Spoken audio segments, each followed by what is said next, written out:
Welcome, dear colleagues, or rather, welcome back.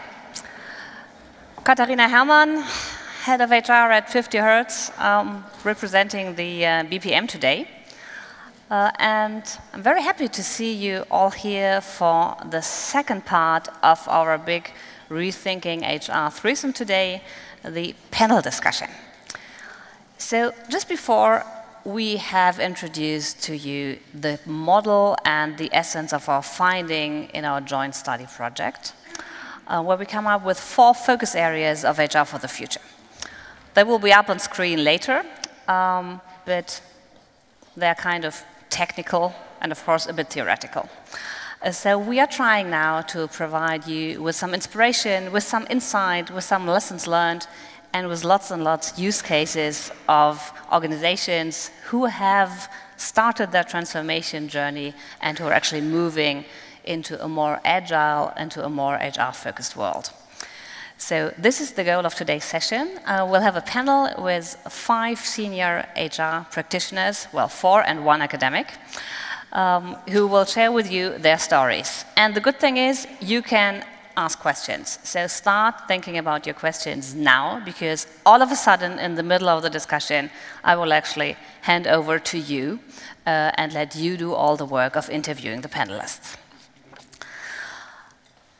Let me welcome to the panel Jetske van Kilsang, who has already shared the ING case example with us just previously.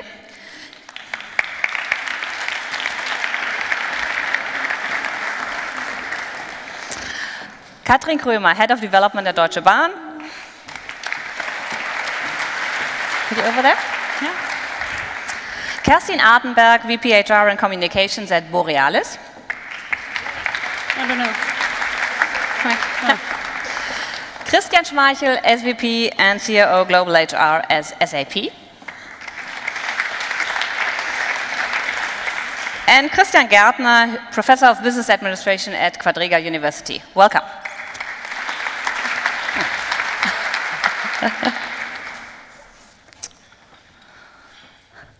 Thank you for being here. Thank you. To give you a bit of a transition for all of you who have missed the first part, we will start with a question to Jetske, actually. You have shared, the tremendous journey and transformation you have been doing at ING in the Netherlands. And of course, we were very impressed. We looked at the squads and tribes and everything you set up. So is this like the blueprint for all future moves into agility? Is this a standard model we should now be looking at? Yeah, I don't think it's a standard, but it could inspire you, of course, to think about and rethink about your own model. But I think in different parts of the organization you will see different models, and you also see when we are now rolling out Agile in other countries, then in some countries you also see different models, because you have other sizes, other complexity, so you really should think about how it will work for you. But to work with multidisciplinary teams and combined with business and IT, that should be really in there. So there are parts of the model that really should be in there, but it's not like the golden egg and you can just copy it for every organization. I think that's good news for the other panelists who probably have very different stories to tell. And to give you a bit of a link back to the Rethinking HR model, we're actually walking through the different focus areas for HR, which are on top, and try and illustrate what other organizations have been doing and how they started, in each of the 4 focus areas. Because that's probably one of the first takeaways for you all. Of course it's good to be ambitious, but maybe it's easiest if you start from your personal area of strength or from the thing you really most urgently want to change. So you don't need to, go up to global level at top speed in all 4 of them at once, but start with, the one thing, the one theme, the one focus area that's really most important and most relevant for your company and for your business. So, if we look at strategy and organization architecture, Kerstin, what did Borealis do? How did this become, your point of interest? Yeah, thank you. Maybe before I answer your question, I have to give a little bit context. So Borealis is a producer of high-value plastics. We have around 8 billion turnover and net profit of 1 billion euro the last 2 years. And this company has actually not been grown a lot. It was for 20 years working in Europe, optimizing and building a very successful joint venture in Abu Dhabi, which actually delivers quite a lot of profits. When I then came into HR, I'm actually not an HR practitioner. I realized that the company is now at a turning point where actually this growth is coming to a point where we are now globalizing. We have a multi-billion investment projects ongoing. So this company is really at a turning point, and HR has not been changed the last 20 years really. So we really had to start with a strategy. Because if you look at such a change in an organization, I realized that, of course, we have to introduce success factors. So we are working on learning. We do a lot of these things. But for me, the core of HR is really to enable our leaders to drive change and not just watch it, drag on with it, do a little bit in the area, but really take responsibility. And there you talk about mindset and behavior. So for me, the core of our transformation was to enable the leaders from several corners to really make this transformation themselves before then transforming the organization. So what we basically did is we reorganized also the whole HR department. I have around about 130 people in several countries, and we moved also towards a business partner model, but really people who are able to support change, performance management with the leaders. And at the same time, we have embarked on a journey which is about the inner transformation of leaders so that they can be strengthened, but also feel well enough to really go through these difficult times. So that's a little bit how we started off. We started off with the executive board. We are now working with all the senior leaders. We go down with the business partners from the side, and we are infusing all our actually learning activities with it. Wow, very, very impressive. I'll go on so that we first have an overview before we dive deeper. Katrin, how are you rethinking HR at Deutsche Bahn? Yeah, laying a bit the focus on the second quarter circle here, performance navigation. That's something, if you follow Deutsche Bahn a bit in the press, you probably might realize that we have an issue there regarding punctuality and quality, of course. So we have the challenge of getting both things done at the same time, really getting the homework done in terms of performance and also preparing for the digital future, which you can imagine will transform our job profiles and the way we are working quite fundamentally in the next about 15 to 20 years. And so there is a major focus on performance management also as a challenge, as a key task for HR. And we do that in several ways. On the one hand, I call it on the homework side, really supporting the business colleagues in the way they talk about performance. There's currently a really fundamental initiative on redefining the KPIs we're talking about within the business units, but especially also in an end-to-end customer process, cutting across the legal entities of Deutsche Bahn and transferring that into more meaningful performance dialogues, which we then as HR can support in terms of how to really lead those discussions and giving feedback in the way they are really sort of fair, truthful, and also supporting feedbacks given in these discussions. So that's a role we are currently driving in HR. But also then on the individual performance side, we are currently piloting a new performance management system which integrates areas of really impulse feedback in between and also putting more emphasis on the how side in addition to the really hard KPIs on sort of the way we want to go into the future in terms of the way we want to work together. Yeah. And that's with a nice digital application, but also especially in terms of enabling a more meaningful dialogue about performance. Yeah. And then sort of another element of this is the promotion of new agile ways of working. we will always, I think, at Deutsche Bahn have different areas where that fits and where it doesn't fit. We have areas with very high security issues and sort of things where we can't just work agile, and also high demands on preciseness. But we have other areas where that works. We also have first HR departments who are now completely agile. The academy is transforming to an agile model, but we also have the whole IT service unit who is currently working in an agile model. So we have these, I think, bigger islands, I would call them, in the company, but we will always have to deal with both sides working together. Which also means that you're in fact combining 2 and 3, because without the people enablement, you will probably not push up the transformation. Exactly. That's true, and that's also, again, on both hands, sort of enabling to a good performance on the job, but also getting ready for the digital transformation. And maybe a few sentences on that one. We are starting now to add to the strategic personal planning process the qualitative side of job profiles and future competencies, and thereby making it somehow measurable where we have to go, and then deriving from that first things that we can do today in terms of getting a first ground knowledge, first experiences in the digital railway system for the future, and then building that up over the years with more precise knowledge and also new styles of working. Thank you, Katrin. I heard a couple of words which probably make the lead-in to a question now very simple, because I heard metrics, I heard system, I heard digital.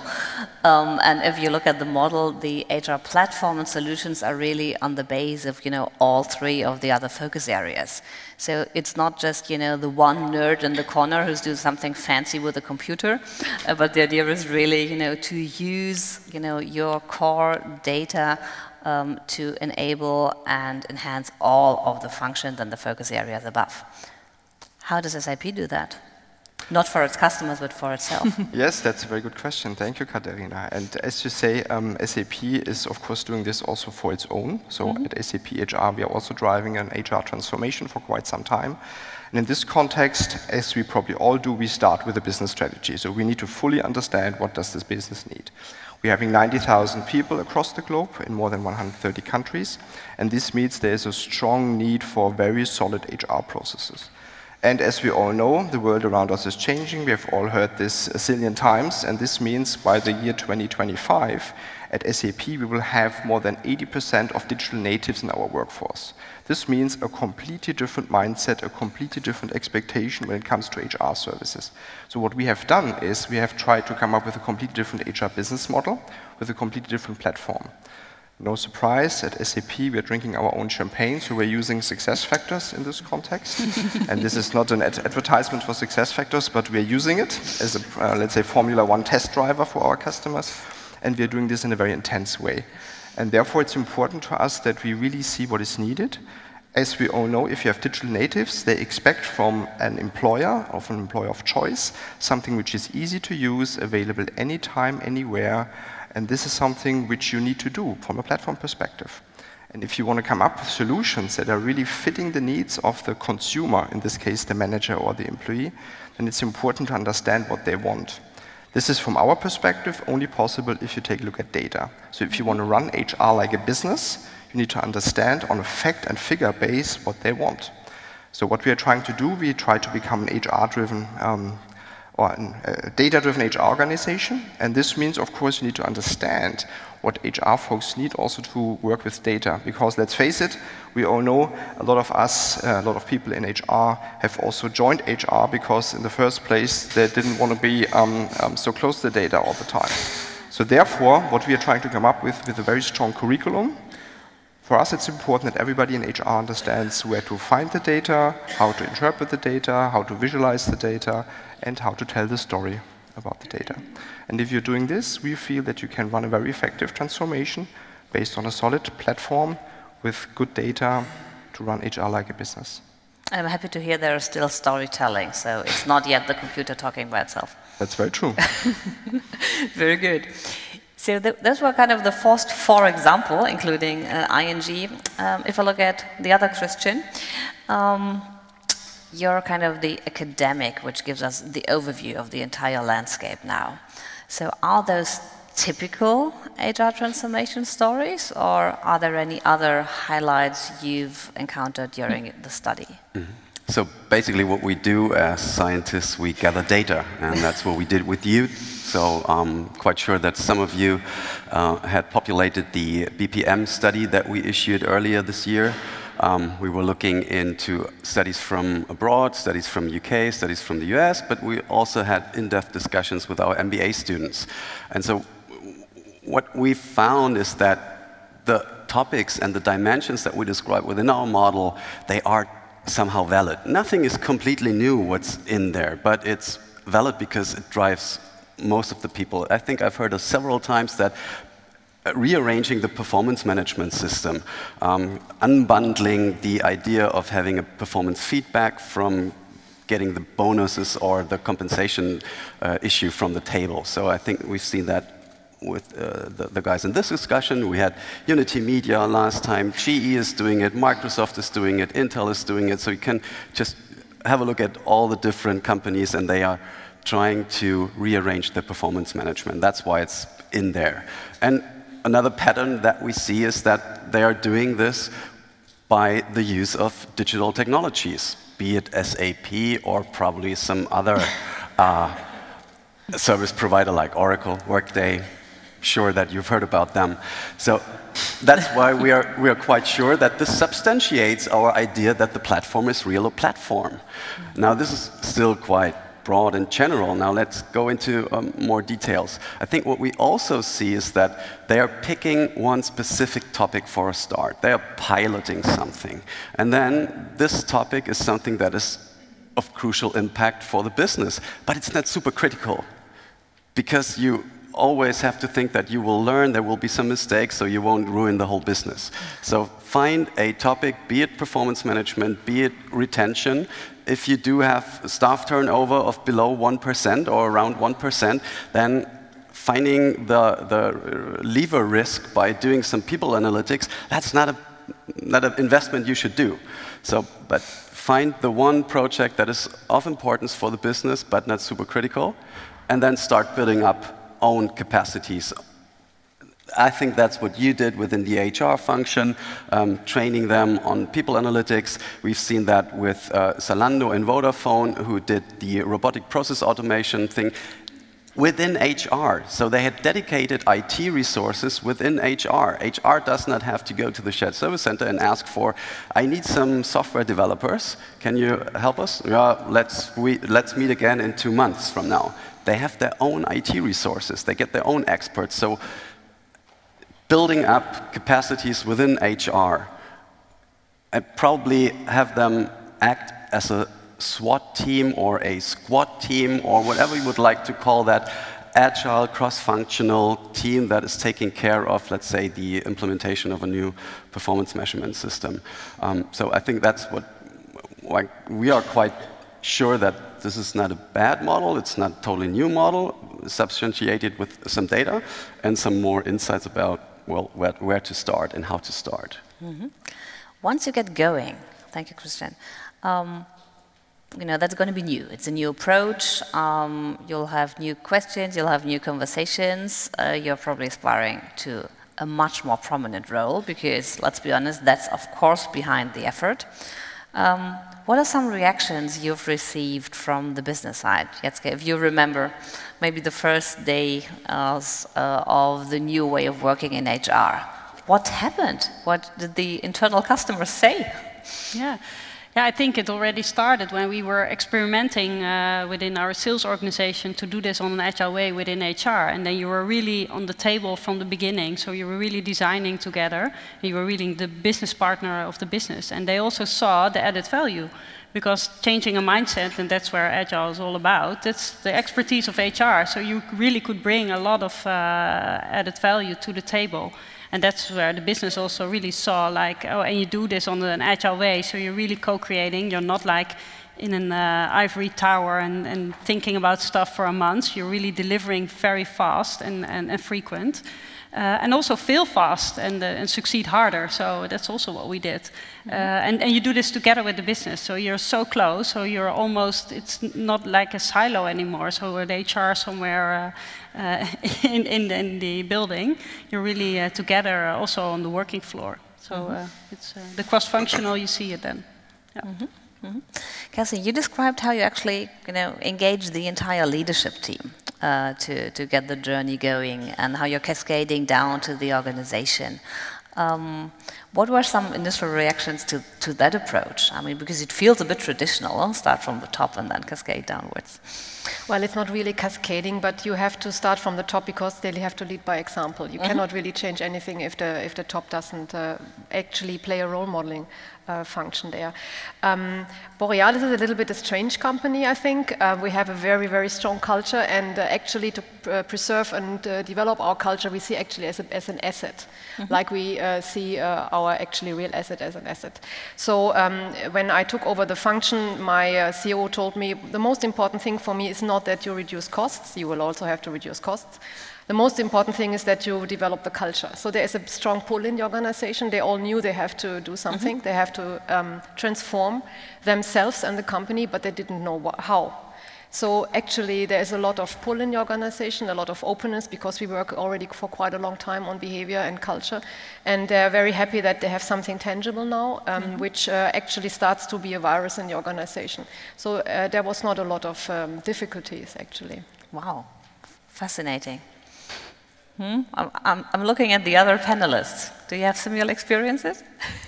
I think what the colleagues really value, even if you don't go so far to do an agile organization, also with the HR departments that still work in the more traditional structures, is the clear signal and the clear sort of commitment to take into account the feedback and the expectations of the production side much more earlier in the process, and to really take it seriously. Yeah. Doing customer journeys, being much more in dialogue, sort of where you need optimization of processes or a complete new approach. And I think that's really tangible for the colleagues, and that's what really sort of inspires the positive feedback on this. I think at least at Deutsche Bahn we have a lot of expectation to make things more effective and simpler, yeah, and that's then the main feedback that we get, like, sort of develop it further in a way that we can really use it and that it's easy to understand. And if you take that into account, for example, in developing core instruments like performance management or the then following succession management and talent management, in this thing that every sort of leadership person needs to do several times a year, I think there you can really have the greatest impact on positive feedback. I think that what we saw on the other side is if we sort of develop online services in a way which is not really, on the other hand, felt as a relief and as an easy-to-use tool, but rather as something that is then again something on top of the shoulders of the leadership colleagues. That's where we currently are struggling a bit in the sense of, yeah, okay, you're moving to the digital world, but it's not really the way we expected it to be. And this is something that we have as a higher challenge at the moment, to do the online services in a way that is really felt as sort of less work and not additional work for the colleagues. Any tips and tricks for Deutsche Bahn, Christian? No, just to build on what the other panelists have already mentioned, for us, when it comes to an HR transformation, probably this is true for all of us, it's a mixed bag that you get as a perception. On one hand, people truly appreciate that you drive things forward. Just to provide, once again, facts and figures. For SAP, we had last year more than 18,000 hiring cases that we managed, or more than 1.3 million trainings that we offered. So just including e-learnings, of course. So this is appreciated. People understand this. So this is good. On the other hand, you truly see also some concern. Hey, you know what? Now the age, so the human factor is taken out of HR when you go too much into technology. And this is understandable. For that reason, my mantra would be you need to convince, once again, with facts and figures. If you come up with good stuff, of course, the transactional pieces, whether it's a leave request, whether it's a payslip, what have you, if this is then managed by technology, you're freeing up capacity so that the HR folks have time to work with the business. And if this is appreciated and seen and observed on a daily basis, I think it comes in a natural way that you understand, hey, this is going the right direction. So facts and figures, again, the mantra. Very good. Questions from the audience. I warned you before. So there are mics around. What are your questions to the panelists?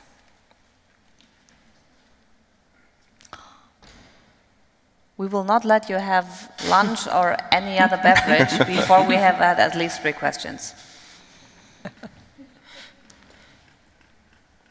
Okay, we'll do one more round to inspire you. I'll get back to the audience questions. I said jokingly before, and we've heard it in several of your answers, this is, of course, freeing up capacity. That's kind of the more technical way to look at it, but it's actually enabling HR to play a very different role in the business.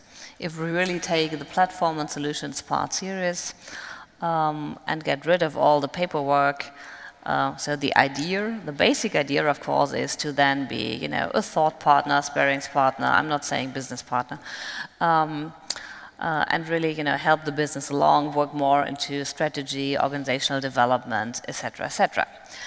But does this really work? So has the role of HR shifted? Do you see any effects from the transformation you're undergoing to the reputation of the function? Maybe I'm starting with Jetske because she's so far ahead. Yeah, I hope so. No, I think it really has changed because now, last year I was responsible for the Netherlands and all the transformations, and now I'm leading the global retail organization, and we are going to Agile in all the countries, so 13 countries.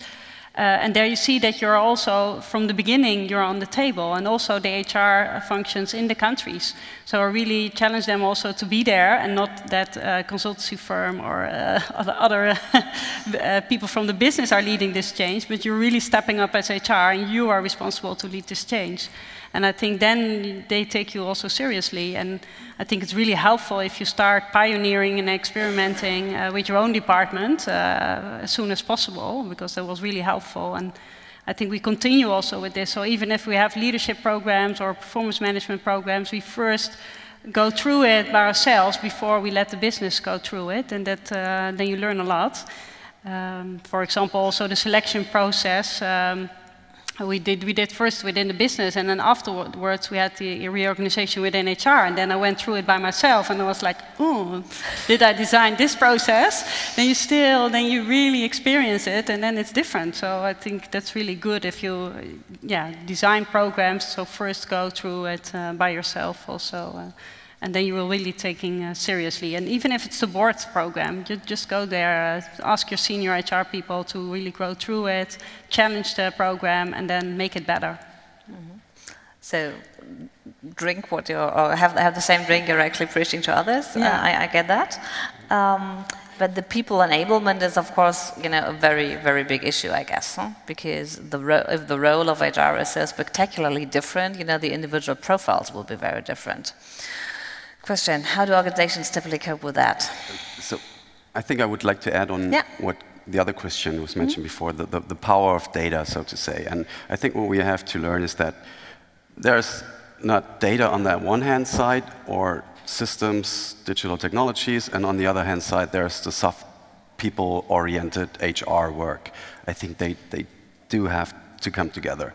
If you find out that people engagement drives customer satisfaction, which in turn drives sales, well then of course there's a direct link between HR, getting the people engagement figures, numbers, having some pulse checks, sentiment analysis, whatever the method or the tool you would use tells you, but it has a direct impact on the business, and that's what brings you to the table of the business leaders, that what gives you credibility and so on. So I think, and it's about a soft issue.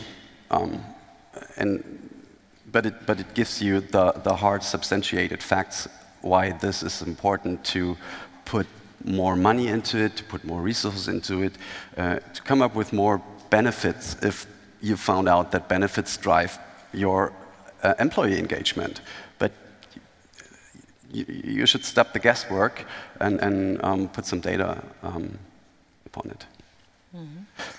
Yeah. And then you can probably offer quite specialized solutions. So I don't say that every employee group is the same, and employee engagement might not have any impact in the finance department on the sales figures, to use one example.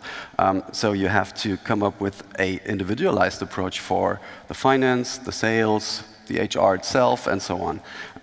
And again, I think that's something that we need to, at least in larger organizations, need to automize, because otherwise it's too much of an administrative effort. But the idea of looking into different segments and applying different approaches is probably something that's worth pursuing, Christian. Yes, no, I can only build on what you have been saying in terms of if you want to run HR like a business, you also need to apply consumer segmentation at the beginning of the game. You need to understand what is the needs of a senior level leader, what is the needs or what are the needs of a first or mid-level leader, and what are the needs of the employees. And if you have this, then of course you can come up with what you mean in terms of customized or mass personalized services that will really fit these requirements. Interestingly for us, when it comes to the reputation of HR, I would say this is kind of twofold. On one hand, you truly see that, of course, it's appreciated if you bring the right services also to the customer or consumer, whatever you want to call them. At the same time, it's interesting to see that today, I'm not sure how this is in your companies, you have more and more people also from the business side of the house who would like to work in HR. This is an interesting game, so truly exciting times for all of us being in HR, but the more you get interesting applications from folks out of the business, you see that the reputation of HR can't be too bad. That's a very good KPI, actually. Yeah. How does that work in your organizations?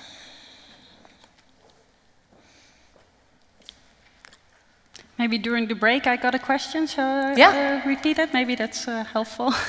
Because some people ask me, how about performance management and how does it look like after the implementation of Agile? And I think that's also a big change. So when I looked in the past and I saw the mid-year review and the year-end review, and that was it. That was the feedback I got during the year. And what I see now, after working Agile for a few years, you see that it's part of the whole framework within Agile. So you work within sprints of 1 or 2 weeks, and then you finalize the sprint with a retrospective. And then the retrospective is really about how did it go, and how can we improve as a team. So you really get feedback on the job. And of course, in the beginning it was not easy, and still people came to me like, this person is leaving at 5 and the job is not done. And yeah, so you really should challenge them, so please talk with each other and then have the conversation together. But then after a while, people get really irritated because the job's not done, and then they will talk to each other and give feedback. So I think this is a really nice moment during the Agile ceremonies where feedback is given. And if I look to the future, I would love to see it that feedback is everywhere. So at the coffee machine, just after this presentation, I would love to receive feedback. So that it's really part of our nature and a part of our DNA, that we really give each other feedback, positive, and also to develop people and really get the best out of everybody. So there you see big changes within the performance management. Is that also true for Borealis? So is that part of your culture, or the push forward? Well, when you ask about where we are in the journey, I think it's fair to say that not every business partner is where he or she needs to be. Not every leader is ready to take that support and so on. And I fully buy into this, what you have said, it's about data, because I think you can start with low-hanging fruits. The problem in Borealis is actually data quality, and I think we're not the only company struggling with this. So it's nice to buy all these kinds of softwares, but in the end, if the data quality is not there, you struggle. But there is low-hanging fruits, and I think just starting somewhere in a little corner where the organization has a pain and coming up with really qualified input already allows you a seat on the table. And then with this, you can also bring all your other stuff and gain reputation, I think. So that is really, really very helpful, but also difficult with HR people because they believe if they don't know the third number after the comma exactly right, they cannot go to a management team. So this is also actually quite a transformation, I think, for at least my HR colleagues. I'm tempted to say that there might be a correlation with having many female HR people. No, I would not support you would that. not say, okay, good. A bit of dissent on the podium, I like that. We have a question over there. Very good, very good. Group. We are a strategic communication company, and I have a question to Jetzke. If I understood you right in the first session and already now, and also now, you were able to take away management layers, and probably it's also kind of a centralization of the HR function, and you now said that your power somehow increased, so it's a trade-up of your function. But what about the managers that have been responsible for their countries or areas and who now lost power or are afraid of not being as impactful anymore? How do you communicate to them? What do you? I understand that the upside because of the new agility. It's a new way of working, which might be much more motivating. But still, if I understood you right, due to the fact that the hierarchy is now decreased, it's a loss of power. So how do you talk to them and take them along on the journey? Yeah, it's a good question and not an easy one, of course. Like the whole HR organization, if I take just the HR, everybody got redundant. So from the management team till the employees, like everybody. And then they needed to apply for new jobs. And it came, unfortunately, also with a big reduction because there was a big mismatch of the new jobs. So especially in the first changes to Agile, we really focused on behavior. So maybe it was more important than the expertise side. And that you were really able to work in teams and work together, and that you have, we say, the orange code. So we have an orange code with 3 behaviors, and we really select the people based on those 3. Maybe it's good to mention, but you're always a step ahead. You help others to be successful. And the third one now, Sebastian, help me. You always step ahead, you help others to be successful, and you take it on and make it happen, of course. Yeah. So those 3 were really important in the selection process. So we have questions below those 3 behaviors, and they come up also from within the organization. So the employees really gather together, and they come up with those 3 behaviors. And the people who left, so we had a social plan in place, so some people voluntarily left. So they raised their hand, so this is not my organization anymore. It's really about working in teams, and I'm not that kind of leader, or I really want to steer and directive steer, and it's difficult for me to let go and to empower teams. So some of the people, they concluded it by themselves and left, and others left through the reorganization, and others really reinvented themselves and said, like, I'm not an HR manager directing, but I really want to learn an expertise. And they went, for example, to a community of expertise and really wanted to become an expert in talent management, for example, or data analytics. So also we gave room in our social plan. If you are able to develop yourself within 6 months, then you're still fit for the role, even if you are not an expert in the moment right now. Yeah. But it's not easy, and that's also the pain after a reorganization, and that's why you also see the drop in engagement. It's a lot of pain, losing losing colleagues and employees, and yeah, it's not an easy phase.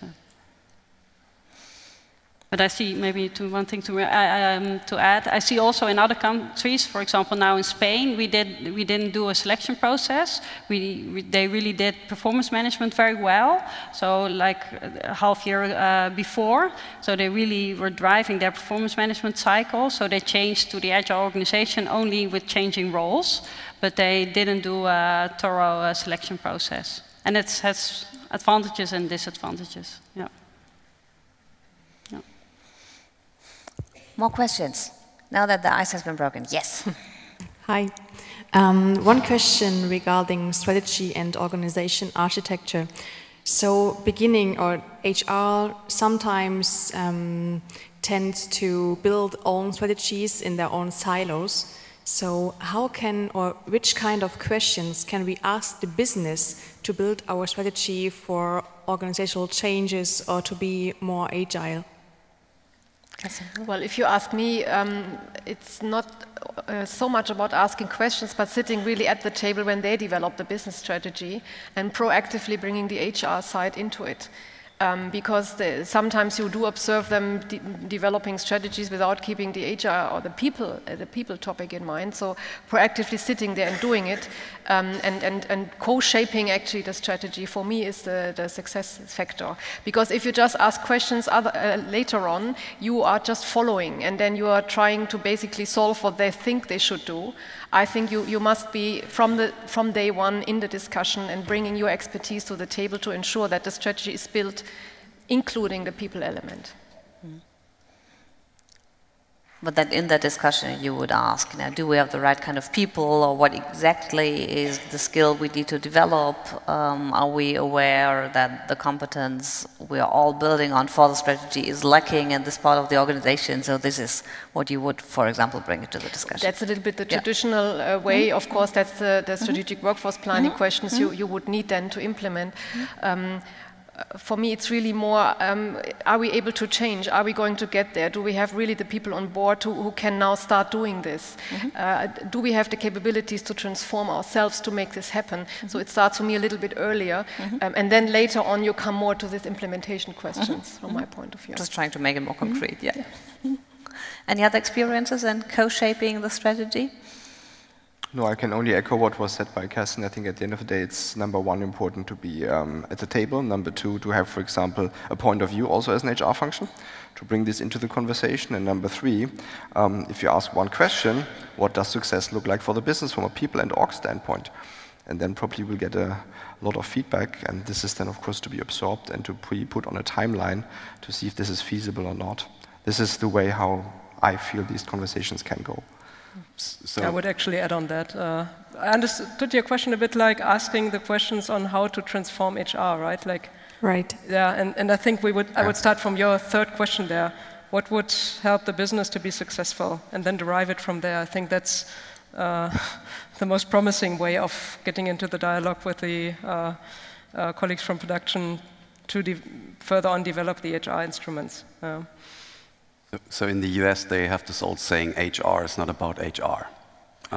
Because you should think about what the end consumer, not the employees and the supervisors, but the real customer is thinking and what does he or she need.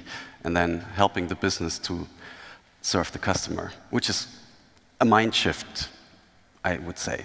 In my experience is if you do that in a really practical customer journey kind of very dense workshop format or whatever, yeah, colleagues are really grateful for being asked. Yeah, so even that is already a momentum of change, yeah, of sort of asking those questions, but really starting with the HR value add to the success in the business. And then I think it's also using the right terminology. When you come with the typical HR buzzwords, my experience is this is more like, okay, I think you have to talk business language as well. Yeah. Anything else? Yes. There's a question in the back. Hi, my name is Pedro and I work for an internet agency in Düsseldorf. The scenario is completely different. We're 80 employees, so not 80,000 or 10,000. I would say we're much more agile because we can take decisions faster, we have slow or low hierarchies, but still we have the same problems. How do you go about establishing trust with the so-called leaders now and the employees that still want to have an impact, they still want to decide and have more and more stake in decisions? I would say in your size of the company, it's much more difficult. Building trust is for us really a key topic, and it's one of the most difficult topics, I think. in the end, there is not so much I think you can invent there. You must establish a good feedback culture. We talked a lot about feedback. And then again, for me, it's about starting to transform line managers or leaders to really be curious. We talked about curiosity earlier, to be really curious about feedback, to really want to change, to really want to understand what the people need. In the end, you need an open dialogue, and it has to start with the leaders. So for me, if you ask me, I work now since so many years about this trust topic. It's about establishing a feedback culture, and for me, it doesn't start with a tool. It starts with the mindset of the leaders and the transformation of the leaders. That's at least how we try to work on it. Mm-hmm. Would you say that leaders are afraid of losing power, of losing the management power they had? I mean, we had that question before. Mm-hmm. I wouldn't generalize it, at least. Some maybe yes, some maybe no. And I also believe you must be in an organization where your leadership style fits in the end. So if you're a directive organization, it might be good, and if not, then maybe not. But I wouldn't generalize it, at least. Mm-hmm. And in the agile organization, you see a big difference between the what and the how. So leaders are responsible for the what, and the teams, the self-organizing teams, are responsible for the how. So if you're a leader and you really think you could say something about the how, you really get feedback. So that it also gives trust to the team, because then your criteria are not clear. Of course, you can lead on the direction and on the what, and you can put some criteria in there, but the team is really responsible on the how. And they give demos, and there you have like the feedback sessions to develop a product or a service or whatever. But I think it's really about changing together the direction like an agile organization, and really give each other feedback about what our leaders are doing and what our teams are doing, and that helps you also to build the trust. So because they could do much more as you think. Mm-hmm.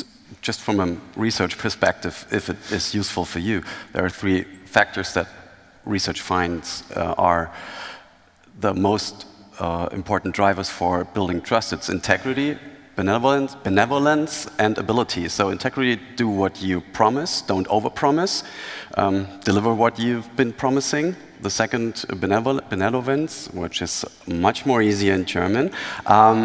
Do something good. Do not try to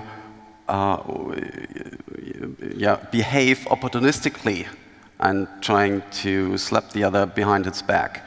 And third one, ability. So if you, as an HR function, are not able to do a correct payroll month to month, every month, and then you will lose trust, because you have not shown your ability to get the basics right. And now you can think about the same 3 factors from a leadership perspective. So what do I, as a manager, have to do on integrity, benevolence, and ability? Let me maybe add on that one sentence, because beyond the individual way of interacting leadership with the employee, I think it's also the organizational level, and I think we have an interesting challenge in HR, because trust, I don't know where it fits in your 3 concepts, but I think also it's dependent on reliability. Yeah? And on the one hand, we have an environment where we need faster changing HR instruments, and on the other hand, of course, that undermines trust a little bit if we change the way we think about performance management or talent management every 1.5 years. So that's something we have to carefully balance there, not to undermine trust from an organizational point of view. Yeah. And when it comes to potential undermining, for me, I mean, a good leader, of course, he needs to define the strategic direction, and then there's also a lot of communication required. And that communication piece probably can solve a lot. What should people do? What should they not do? What are the rules of the game? And all of this is clear, and then people can get empowered, and then probably a lot of potential frustration can be taken out of the system. Mm-hmm. Well, now that you get going, I have to be conscious of time. And actually, we're slowly drawing to a halt here. I'm already inviting you to our workshop at 1:45. which is room A8, and there we'll actually drill even deeper. So there will still be use cases, but we'll look at individual focus areas, we'll look at methods, and we'll really start to discuss with you in detail what can happen in your organization. But to inspire you and let you leave, you know, with lots of food for thought for lunch, or even not have lunch at all because you're still trying to capture the panelists once they go off stage, I'd like to have one last round with all of you.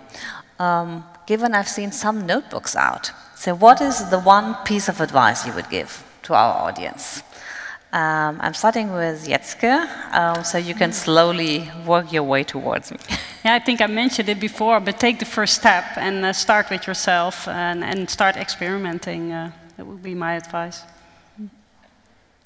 Probably the same advice. Start with one topic that is of importance and then move it on with building in-house capabilities. There are very many use cases around there. We will host another congress in September where we have Talangs, Kiagen, F&P, MC, so small companies as well. They all started with some topic, and Zalando will be there. So I think we have seen a lot of use cases, so to say. Mm-hmm. Yeah, the one piece of advice is probably the multi-million-dollar question. For me, it's very simple. In today's times, after the transformation is before the transformation. So this is a mindset we all need to embrace. So this is a constant evolution, and if we are all aware of this, then we can make it happen. It's exciting times to be in HR, and everybody needs to understand this. If you can fire up the people to get that going, we're all set. I think it's really be ahead with your own organization, so we should be, as HR, on the forefront to be an example. They were also convincing all others, and then also pick one of the big pain points and start with that. Mm-hmm. I'm lucky, I agree to all of it, but now I can add something on top. Before doing the first step, for me, really important personally is really to have a purpose. Mm-hmm. A purpose that carries me through this change, which is not easy because I'm also confronted with a bunch of people who are not exactly happy about change. And if I can't reconnect to my bigger purpose of why I'm actually doing this and why the organization needs it, I struggle. Many, many thanks. Pick a purpose. It's much more easily said than done. Good news is you have 1 hour lunch break to actually think about it, and then we'll try and make it happen during the workshop.